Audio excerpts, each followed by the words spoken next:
Hi everyone, Emma again, and welcome back to another instalment of just some notes on a lesson plan that I've created on A Christmas Carol, Stave 2. So, as usual, I'm just going to, walk you through the content and just give you a kind of quick summary of what I intended for these lessons. So, I've stuck to the kind of week plan, so Monday to Friday, and this takes in Stave 2 of A Christmas Carol. So, let's get stuck in.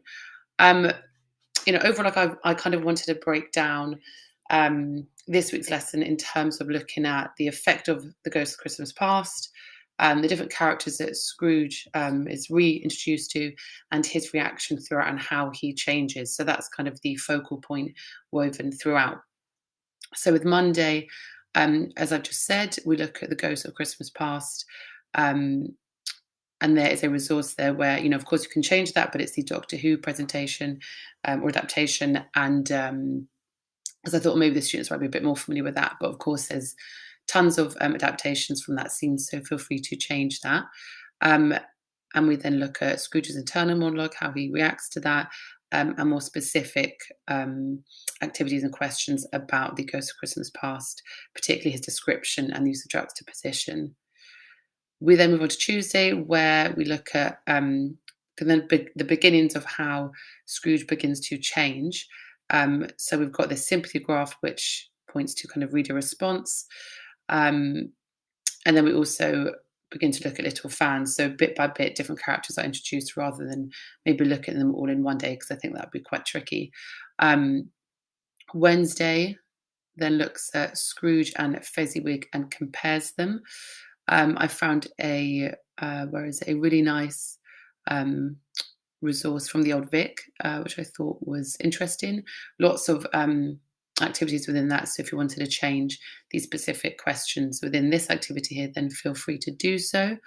There's a resource for students to compare the two characters, as of course there's heavy use of antithesis by Dickens, and then just some check questions as a plenary to make sure that students retained kind of those key ideas within that lesson. I've added on an exam question as well if you wanted to kind of add more challenge in, or just consolidate and review students' learning. You could do that in the lesson, or I've put it as homework, so up to you on how you'd like to utilise that. And on Thursday, I wanted to look at the themes of past, present, and future. And of course, if you wanted to, you could kind of weave these in maybe earlier and add something to do with that theme within each day. But I put it here on Thursday. So it's kind of collecting what we've looked at and what we've read, and then putting them into themes.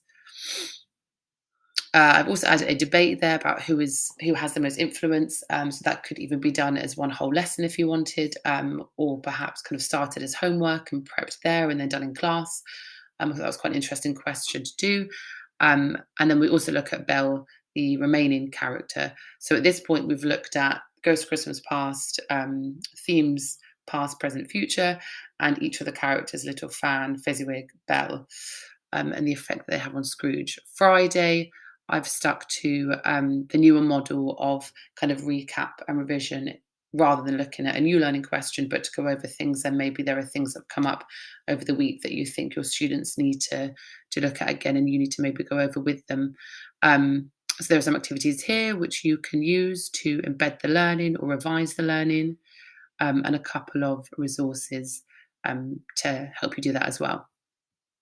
So that's the overview for Stave 2.